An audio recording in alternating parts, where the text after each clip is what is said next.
Welcome to Crafty Brewers Tales Behind Craft Beer, the podcast that will increase your enjoyment of craft beer, or maybe you say local beer, and the people who make it. We've traveled to the West Loop neighborhood of Chicago and District Brew Yards to go from grain to glass with Karl and Marilee Rutherford, co-founders of Twisted Hippo Brewing Company. Karl is also the head brewer. Marilee does everything else that has to be done. We are going to share stories that make each brewer unique. I'm beer drinker and hellraiser Brian Noonan, and all my opinions are strictly my own for good reason. Behind the camera is our executive producer, Cody Goff. With me, as always, the high priestess of hops, the matriarch of malts, the femme fatale of fermentation, the siren of suds, the regent of remote podcasting. She is the co-founder of Exit Strategy Brewing Company, Catherine Vallow. Hello, Catherine. I know you are very excited about today's episode. I am. Did anyone just see me knock over an entire beer onto my laptop and onto my phone? Oh, nope. No. Nope. Didn't see I'm anything. glad Nothing you didn't happened. see that. It was great. Nothing happened. It was really Nothing cool. happened. It was great. I was going to tell you about the beer I was drinking. I was going to tell you about why I'm excited for this episode. I'm still going to do all those things. So yes, I am super, super, super excited for this episode for a number of reasons. One, Karl and Marilee Rutherford are two of the kindest, like best people in craft beer that you could ever hope to meet. And the other thing that I'm really excited about is that we are talking to our first brewery that has a mascot. That mascot is named Pinklesford Hipplesworth. And if you say it so many times fast, it gets really all over your mouth. And yeah, how often do we have a hot pink hippo with antlers and wings and like a curly little tail? Not often, but let me reintroduce our guests. They are Karl and Marilee Rutherford. They are the co-founders of Twisted Hippo. Now, you may be saying, oh, I've heard of Twisted Hippo. Why are they at District Brew Yards? Well, we're going to get to that in just a couple minutes. Thank you guys both for being here. Of course. It's very exciting. I love this slogan for Twisted Hippo. Embrace your strange. Embrace your strange. Mm-hmm. What does that mean? Where did that come from? And how strange can we embrace? I mean, that's the whole point. It's yours. You get to decide. Okay. I mean, we're all weird. Everybody's weird to some degree. It's like we're a spectrum of strange. So whatever yours is, like, own it, embrace it, love it, right? Because you're great, mostly. Wow. Mostly. You're great. Mostly. We're all great, mostly. And so, like, be who you are and don't give a shit what everybody else likes or wants or tells you to like or want or do or whatever. Just embrace you. Well, the embrace your strange seems to have carried over not only to your attitudes, your life, our own strangeness, but to the brewing, because Absolutely. at Twisted Hippo, you've taken classic styles, mastered those, and then kind of thrown them out the window a little bit and embraced your own kind of style and strange and creativity. Absolutely. So, from my perspective, I take the approach that, there are so many beers that are out on the market and so many versions of any given thing. Why attempt to make the same thing that everybody else is making? Yeah. So I look for inspiration in other ways, whether it's, working with a specific ingredient or trying to put our own stamp on something. So, that's the way that we embrace the strange as far as the beer is concerned. Now, we're going to get to February 2022, which kind of brought attention to Twisted Hippo that I know none of you wanted. It was not the kind of attention you were looking for. Yeah, we were good. Let's go back before that. How did you come to this world of beer? Through a Mr. Beer kit from Bed Bath & Beyond. No joke. Yeah. A lot of that seems to be joke. the common answer for a lot of brewers. Who knew if you just went to Bed Bath & Beyond, the world was your oyster? Yeah. So we, we bought a beer kit. Marilee had been asking for a while, saying, this is something I want to try to do. Yeah. Thank you, ADHD. So, It is the single greatest neurodiversity thing in the whole wide world. I'm back now. I'm just cleaning up here. And then, quickly that became a snowball rolling downhill.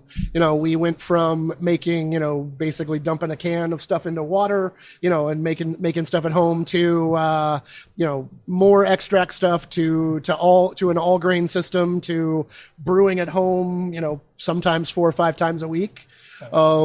Just testing out recipes, trying things, experimenting.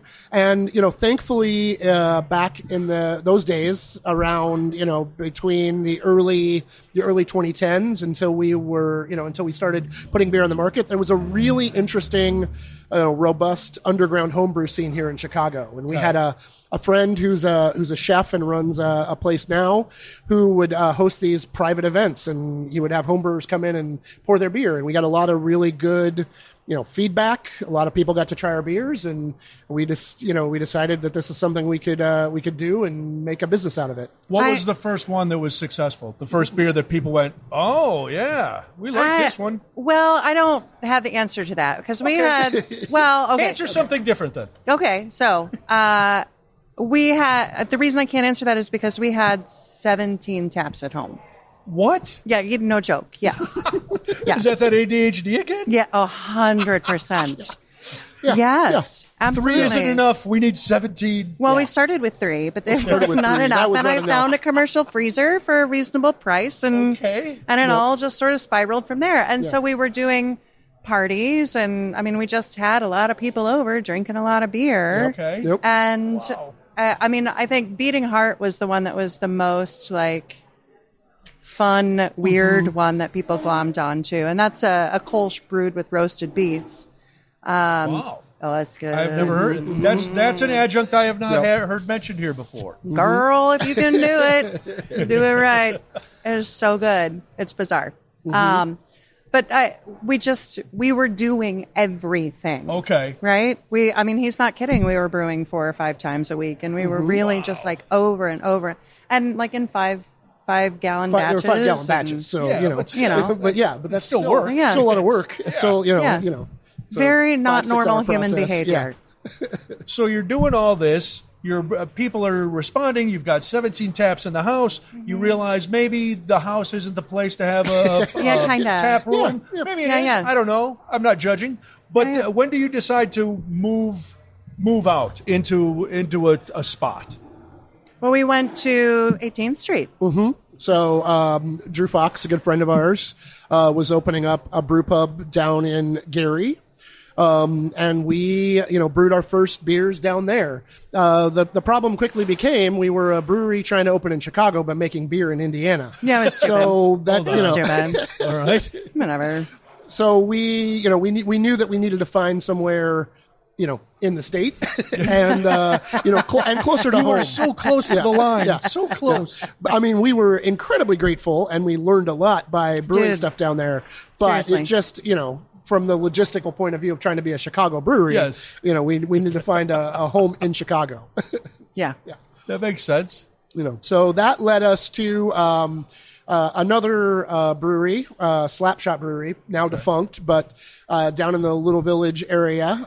We made some of our beers down there. Microphone made beers down there in their early days. That was their first. That was their first foray into making beers, and some other breweries that no longer exist that also worked out of there as well. Mm-hmm. So we operated out of there for a while. Then we moved over with the Aleman guys. Okay, I know them.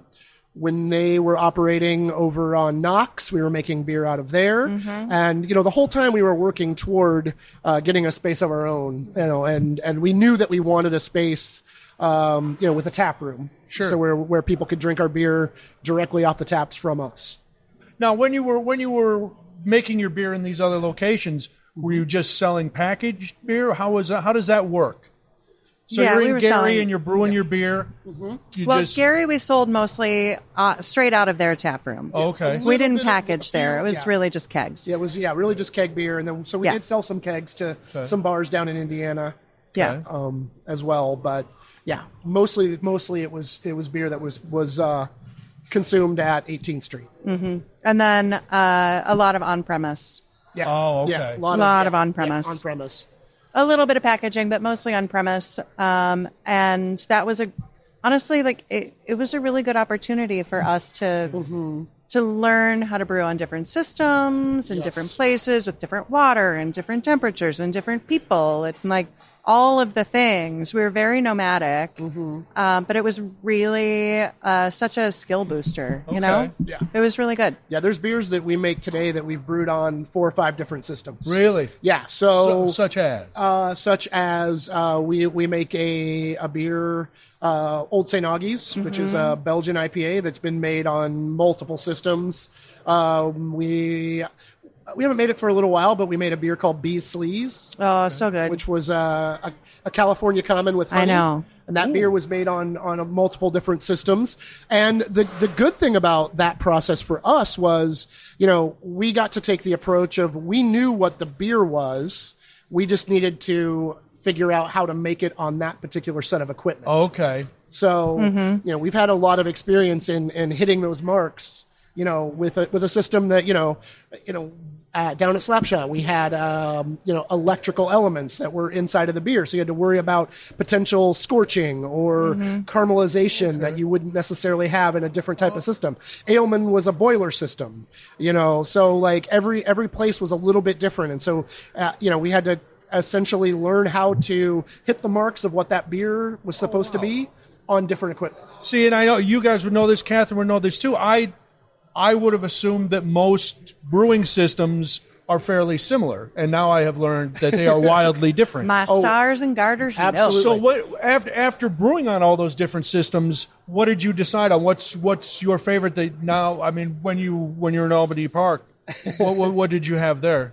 When we were over in Albany Park, I mean, we had a lot of different things. I mean, we really had the opportunity to have our playground. Okay. I mean, we had, at one point up to 24 different beers on, which was too much. What kind of system? But he's talking about we brewing had a 10, and there we had a 10-barrel system. Okay. So we were brewing, 10 barrels at a time. No electrodes in the middle. No, it was a direct fire kettle system. Okay. That we had over there. So yeah, we've worked on steam systems. We've worked on electric elements. We've worked on direct fire, and every one of them operates a little bit differently. Yeah. I mean, that's why one of the things that I'll tell people is I can give you a recipe, but you making the same recipe that I make, you're not going to make the same beer on your system that I make. All right. So one of the things that you touched on earlier was, as you were nomading about, was using different water. And I think sometimes we forget, we talk about like the different systems and how they're different and how production is different. But something that I think we don't pay enough attention to when we're talking about the process of brewing is the importance that water plays. And it's huge. Madness. Because like the normal person is like, it's water. And every brewer in the whole world is like, nope, No, it is not just water. Because that chemistry can mess with your recipes. It can make them funky. It can make them amazing. It can do all kinds of things. So learning how to adapt to different water I'm sure was like super duper helpful. Like it was just probably one of those, I can't believe I have to learn so much about water, but I'm so glad I learned so much about water. I mean, thankfully, being here, we have access to a great source of water. So, it was a little more of minor tweaking than major tweaking, because we were still using water from Lake Michigan, at almost all the places we were brewing at, and running through the Chicago system, right? Yeah.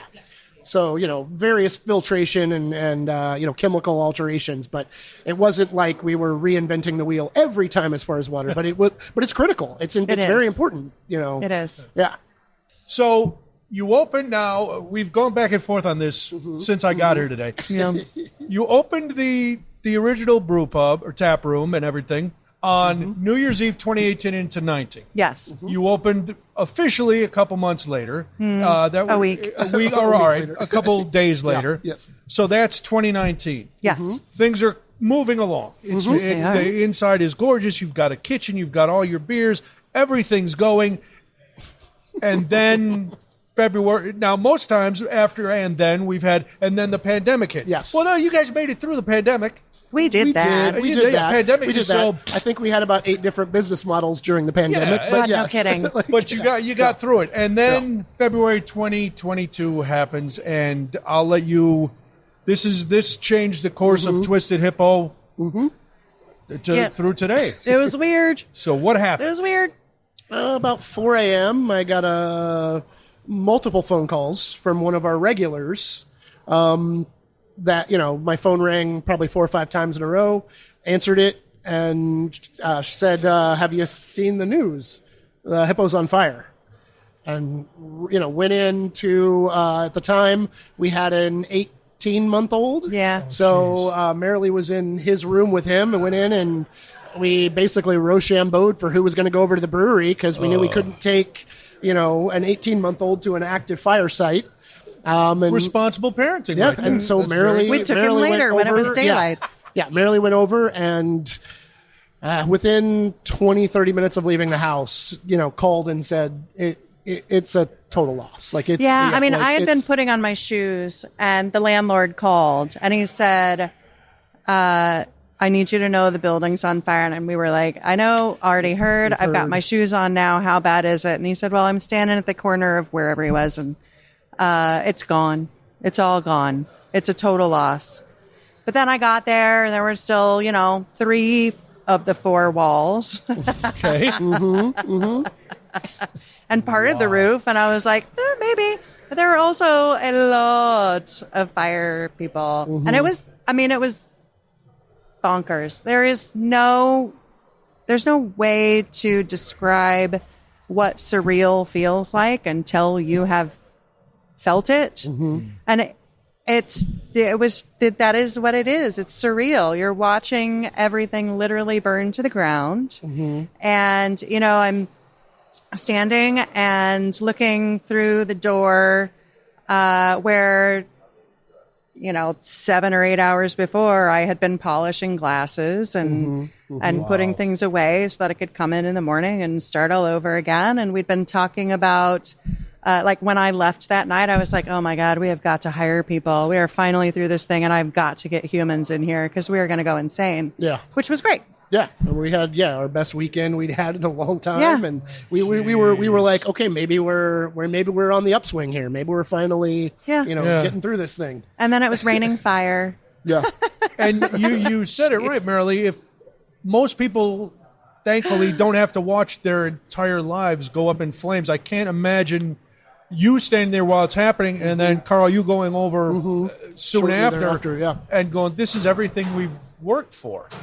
Well, the way I honestly I'm relatively pragmatic. I'm awfully pragmatic, and my biggest concern was that we might have done something to cause it. Oh, okay. We lived 0.8 of a mile from the brewery, and that whole drive was oh shit, going through everything in my mind. What could it have been? What could it have been? What could it have been?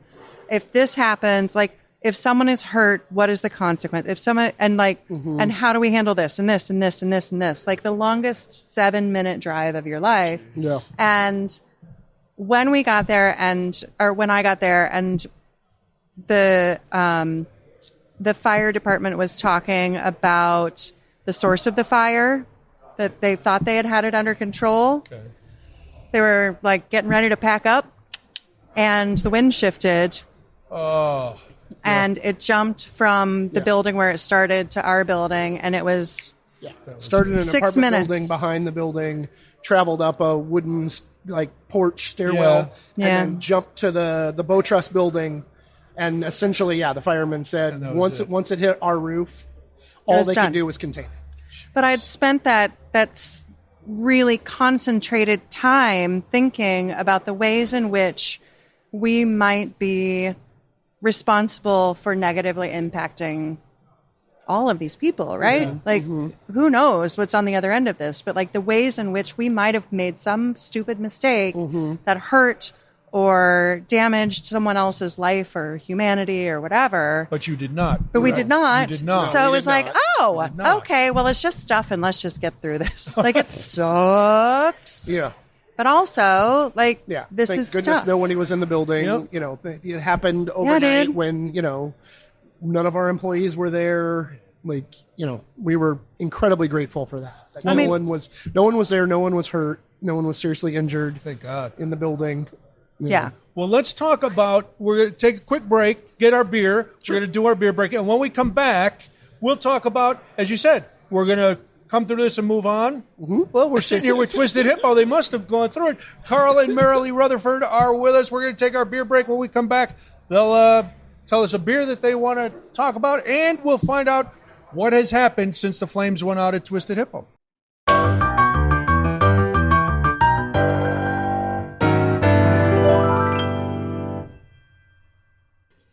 All right. We are joined today by Karl and Marilee Rutherford of Twisted Hippo Brewing. Right now, they are located at District Brew Yards in both Chicago's West Loop neighborhood at 417 North Ashland and in Wheeling at 700 North Milwaukee Avenue, so you can sample their fine wares in 2 different locations.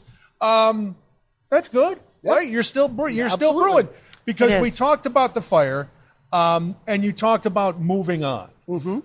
The beer community rallied around you guys almost immediately. Like the sun came up, the news was out, and people were helping you, right? Yeah. How did that go?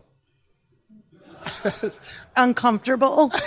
Because you don't like getting help, or well, no, I'm fine with getting help.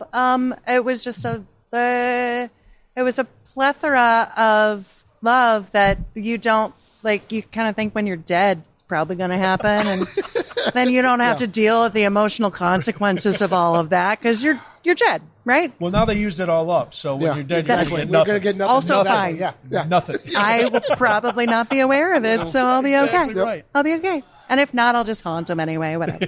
No bigs. No bigs. No, I mean, it was amazing. It was, it's really, even now, still hard to talk about. I can't. But, like, it was remarkable, the amount of people that wanted to help, that offered support in so many different ways. You know, emotional, financial, all of the things. And so we were incredibly grateful for the, you know, especially the campaigns and stuff that were started because we were able to, you know, look after our staff and help them in that transition period when, you know, everybody suddenly woke up on a Monday morning and, you know, didn't have jobs anymore, you know. Yeah, I did the math, and like 80% of that went to staff. Yeah. Wow. Well, that was, I mean, it's hard and it sucks for you guys, but to hear that, one, the community backed you up, and then you as the owners were like, well, our people, we got to take care of them, and we'll get everything will come. Everything will come down the line. Yeah, we'll figure that stuff out. Yeah. We're still figuring that stuff We're out. still sorting through all of that, but And will be for a while, and that's fine. But and not only that, not only the financial piece, but the piece that really struck me more than anything else is, you know, we strove and we talked about building a place, you know, where we would have a community. Yeah. And the fire, in a weird way, kind of showed us that we did that. Yeah. That we built it, that we had a community.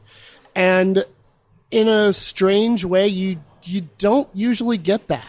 You don't usually get to experience and have that gratitude for that thing because you're just so busy doing it day to day. Your head's down, you're just in the trenches, you're doing it. So in a weird way, it was really nice to take a step back and go, okay, this is what we intended to do, and we did it.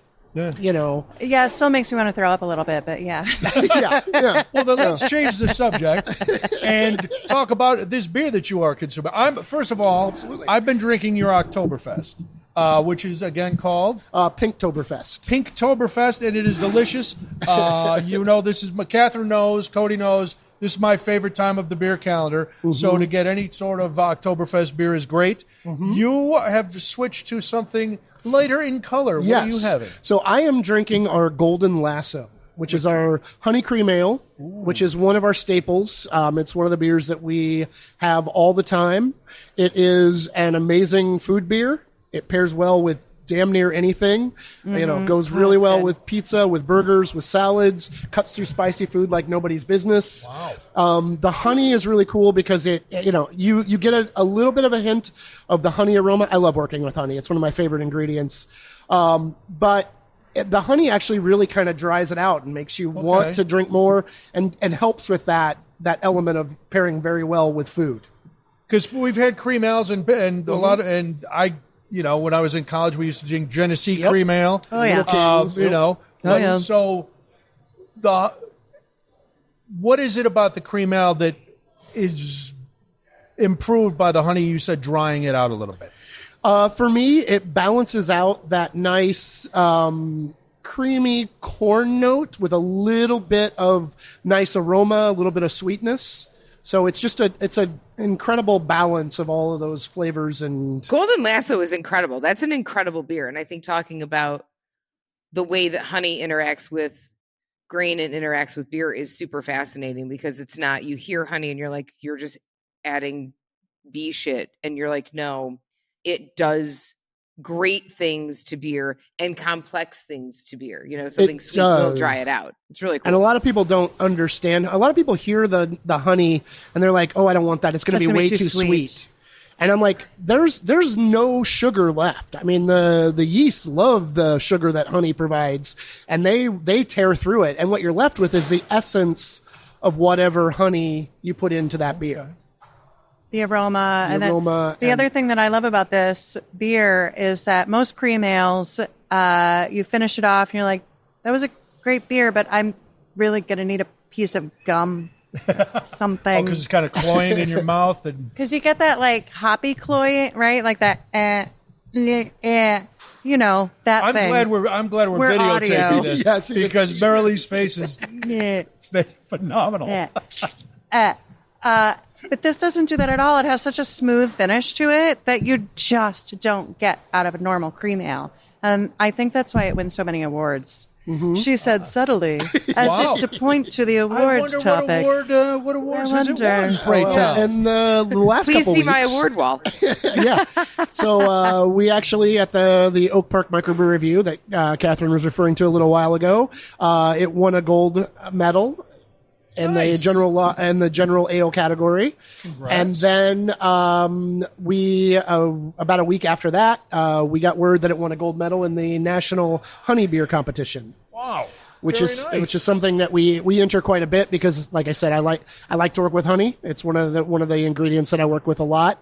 So that beer's won in the past, but it won a gold again this year. Mm-hmm. So. Congratulations! Thank you. And you don't use the term that Catherine used in the technical world, bee shit. Am I correct in hearing you, Catherine? I said did you bee call shit. it bee shit? Bee Okay, shit. just wondered. That's what other people say. Yeah. That's what Many people Not are saying us, it. other people. Other people say it. I'm in a swamp now. This is how I talk. All right. Well, as we sit here in District Brew Yards, that is the next step in Twisted Hippo's evolution and the next chapter. But it almost was part of your earlier chapters. So this is how did you end up? And I'll say back at District Brew Yard, even though you were never really here. What's the story? What's the story? That's so old. Spill the tea. Story. On the District Brew Yards. Well, they were starting up here. They had just, I believe they just signed on this space, right? And we had also signed over at Montrose and Richmond. And so we spoke to them about the potential to come in here as one of the first breweries to be a part of this sort of commune concept, which is a pour your own. Many brewers make light work, lots of different audiences. The concept here is really phenomenal. And it was one of the reasons we even had that conversation, because they are doing a thing that we wanted to do kind of in a completely different way, right? Bringing people together, right? Creating community, making beer more accessible to kind of anybody who wants it. Who is over 21 years old and has a valid ID. Yes. And a credit card. And a credit card, yes. Or cash. And both of our organizations at that time were kind of in a different space than was appropriate for us to do business together then, right? So they needed one thing and we needed one thing, and we both really liked what each other was doing, but it just didn't work together at that moment. Okay. And then when we burned the fuck down, they were opening their wheeling facility. Working toward getting wheeling open. Okay. Yep. And very, very graciously, they actually altered their design Oh, really? over there of their walls so that they could make room for us to at least have a space Nice. over there. And then a wall opened up over here. So now we're in both spaces. And I mean, it's just, they're such good people. It's such a symbiotic relationship. Like they're good And folks. it is a great space. And while I'm sure it doesn't take over for having your own place, you've got it. You're getting traffic. You're getting seen at both locations. For sure. For this time, it's probably a good move, right? Yeah, absolutely. It's a great move. I mean, we are incredibly grateful that we were able to, within 6 months of the fire, be making beer again. Wow, that's nice. I mean, that was pretty remarkable. So we are incredibly grateful about that. Are there parts about the brew pub that I miss? Of course. I mean, I miss a little bit of the flexibility and the things that we were able to do over there. It is a little bit when you're working with other breweries. There are 4 breweries that operate out of here. Right. I mean, there's a little bit of maneuvering that has to be done in order to get tank space and do It was a things. very diplomatic way of putting it. Yeah, but it's true. It's like it's sort of friendly politicking, right? It's not like anybody's mad at each other. It's just there are logistics that have to be dealt with, that everybody kind of has to eat a little shit sometimes, and everybody has to like put up or shut up sometimes, and it's just the way it is. Just adds a layer of complexity. Very nice. Now, Catherine, I know you were fascinated by one part of the Twisted Hippo lore. In fact, the Twisted Hippo. Yeah, I love Pinklesford. So what is it? Pinklesworth. And they love you. Pinklesworth Tea Hippos And for they you. love you. So where did this come from? This hippo dragon reindeer hybrid and the beautiful bright pink color. Go ahead. So the hippo himself still exists. He's actually upstairs here. We can bring him down and take a photo or whatever for you. But he was a childhood toy that I had. So it was a little pink ride-on hippo that I used to run away from home on when I was growing up in Kansas. We lived about 2 blocks from my grandparents' house, and whenever my parents were, as I deemed, being mean to me, Oh, sure. I would hop on Pinky and just ride him over to Grandma's house. Normally, she was waiting on the back porch because she'd gotten a phone call that I was on my way over, and she'd be like, well, "You can't live with me. You got to turn your ass around and go home." But You would Pinky hit the bricks. Yeah. She would never say ass, but yes. She would imply. That was implied. She would imply. But, I joke that was my first attempt to run away from home, and beer is my attempt to run away from, working a corporate job. Like the circus. Yeah, like the circus. Exactly. Ain't it just? So the pink color that we have as part of our logo and our mascot is the pink of that particular hippo. Okay. And then we added some accoutrement. We added antlers, wings, and a pigtail to make him a little bit twisted, because that's the spirit of what we do. We try to take beer and make it interesting and fun and a little bit off the beaten path. So Pinky has embraced its strange as well. I don't know if Absolutely. Pinky's That's right. male or female. Oh, I don't want to offend. neither do we. We just say they. They. I mean, it's a pink hippo. You're not going to tell that what it is. I don't want to It'll make its own decisions. Yeah. No, it's here. It's the symbol. We've reached the point in the program where we ask brewers the same questions, and I'm going to cede to Catherine and let her lay out the question. All right. So our first is the hill that you will die on. And here is what this means. What is a beer that you just won't brew? Like, you are in your brain, you're like, you know what? I'm going to leave this to everybody else, and I'm good. I don't ever need to do this beer. You go. I mean, I feel like I'm going to jump on the bandwagon here. I mean, I listen to the podcast. I know what most people would say, and I'm gonna say we have not done one, and probably will not do a milkshake IPA. I think that's definitely on its, like, it peaked. Oh, And yeah, now we're just I mean, kinda I don't. Yeah, there's no clamoring for it out there that I've been seeing.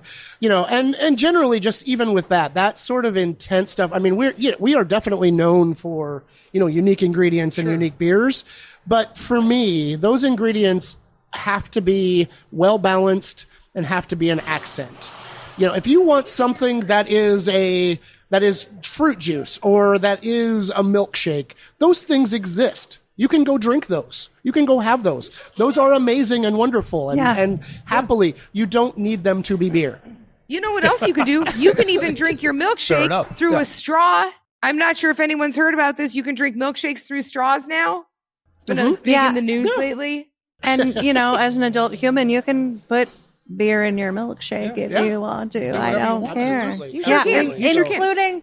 Including making a milkshake IPA. Sure. You can absolutely do that. We know a lot of great brewers who have brewed these. Yes. Yes, absolutely. Some eagerly, some at gunpoint. Yeah. But it doesn't diminish their greatness. Yeah. No, it does not. It does. A momentary lapse in judgment. Well, listen. Everybody's trying to do their thing, Everybody right? got to get paid. Everybody got to get paid. Yeah. I get it. I understand it. I'm not gonna lie and say we haven't chased trends here and there, but the profit to therapy bill valuation is really like. You know what? That's the first time that part of the equation has been brought up. Oh, dude. It makes sense. It lives strong in my mind and pocketbook. Yeah. All right. Brian, question number 2, Brian. A beer that you brewed that might have been popular, but for whatever reason, you're just, no, this was a one and done. One and done. One and done. Wow. Can we just do done and done? Sure, could be done and done. Or hopefully not done, but probably done and done. Okay. Because that's the Beasley's. Yeah, unfortunately, we had one of our honey beers, Beasley's, that we made as a staple. We made it for years. It's an amazing beer. I love it. It's so good. It's so good. But we worked with our distributor. We tried some different iterations of it, and that beer is about 25% honey. Wow. And just the cost to use that much honey was not sustainable, unfortunately. So, not for what people are willing to pay for that type of beer. Yeah. So $32 a pint. Listen, if you've got the cash, I've got the honey. Honey. Wow. So I'm not gonna say never, but tough. But yeah, it was tough letting go of that one. It was tough to make that realization, but. One of the things that we did discover on that is, sort of the idea that we needed to find something else led us to the Golden Lasso. Yeah. So in that way, it was kind of a silver lining. Still a honey beer, but one that we were able to formulate in a way that made a lot more sense, that we could, find a common ground between us and our distributor, where everybody was like, okay, we can do this. This price point makes sense. Like, we can move forward with this. Did you have another answer? I mean, there are some things that there was not a lot once we got to the brew pub, but there were some things early in the the homebrew days that we did that we'll never see the light of day again. Yeah. There was a gas station pie that I brewed with my brother. What was in gas? I gotta know now. I know we're gonna run out. What was in gas nothing station good. pie? It was sort of to try to emulate like a moon pie that you'd get it Okay. Yeah. All right. It did not work. Didn't work. It did not work. Road to hell, baby. Yeah, one of the worst. Yeah, one of the worst beers we ever made. I'm going to ask this question, Catherine, because I know Karl and Marilee think they are prepared. Karl's watched the episodes. He thinks he knows what's coming, but you have a new question, so we're going to leave that till the fourth one. And this is an easy one for both of you. I'm scared. When you're off the clock, what's your go-to beer? It could be one of yours. It could be, I'm sure you've heard the answer. Everybody says High Life. All the brewers love High Life. But what would be your off-the-clock relaxing beer? Bourbon. Bourbon is a good one. That's my favorite beer. I love it. I love bourbon. Yeah, man. I have bourbon and Malort. Nope. Is mostly Not what mixed. I drink. Not yet, but I have an idea All right. that I've been working on. It's in production. I Don't weep worry for about Kentucky. And just at the thought of that idea. Yeah. What about you, Karl? I mean, I am a big fan of bourbon as well, but I will say, one of the go-tos that I've done recently, Half Acres Bodum, is a really good beer.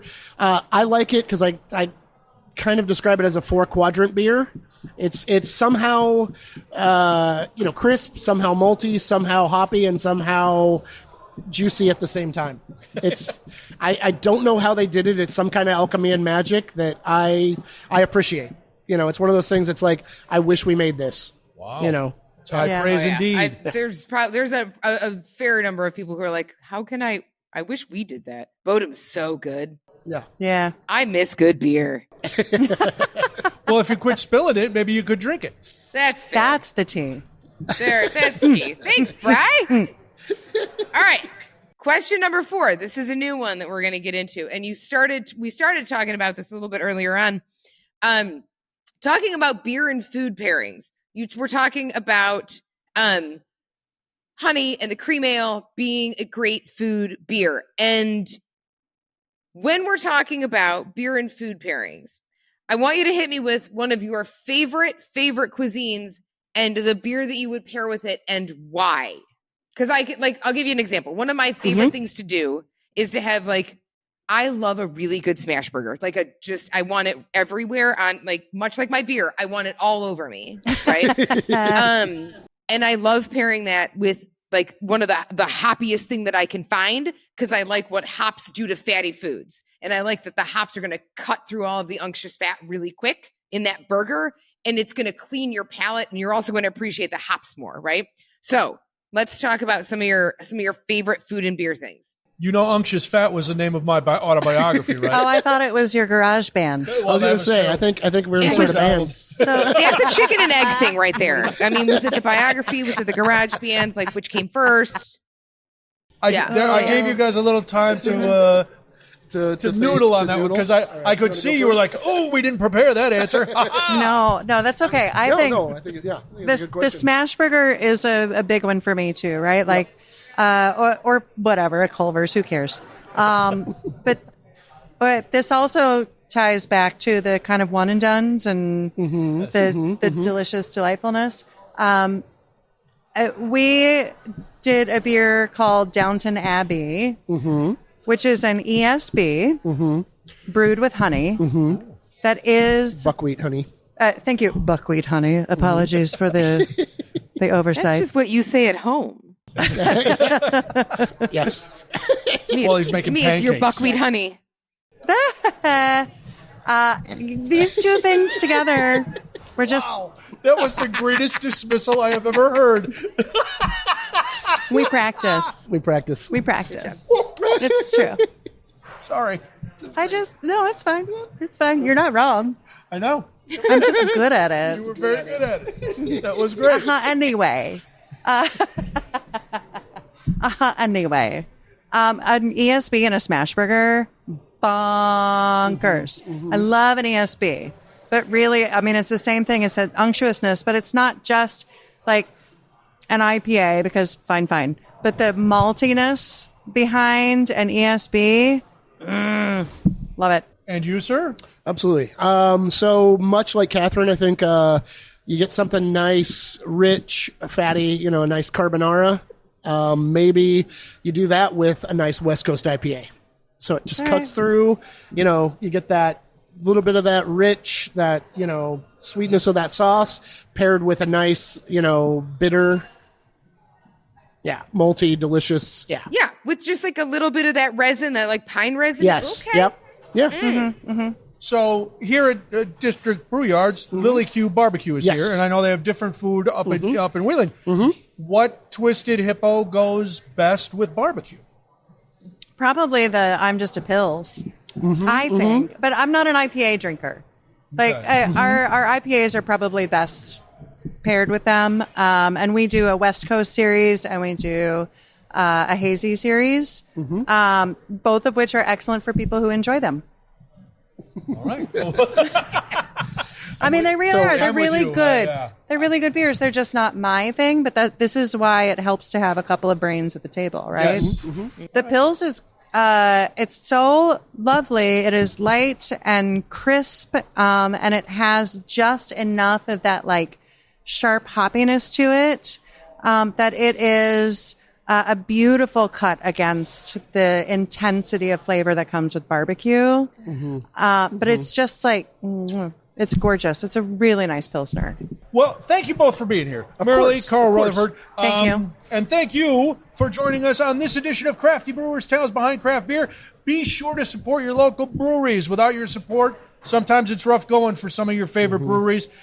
Crafty Brewers, Tales Behind Craft Beer, is produced by award-winning podcast producer Cody Goff. Yes, you can go to our website, grab some merch, check out episodes, get in touch with us, all at craftybrewerspod.com. Catherine, do we have any featured merch today? I am wearing Beers for Everyone. The Beer is for Everyone tank top. Sweet. I love it. Wearing Beers for Everyone. I love it. It was either this one or Beer for All because they're my two favorites. And I am wearing my I Just Want Beer flavored beer shirt.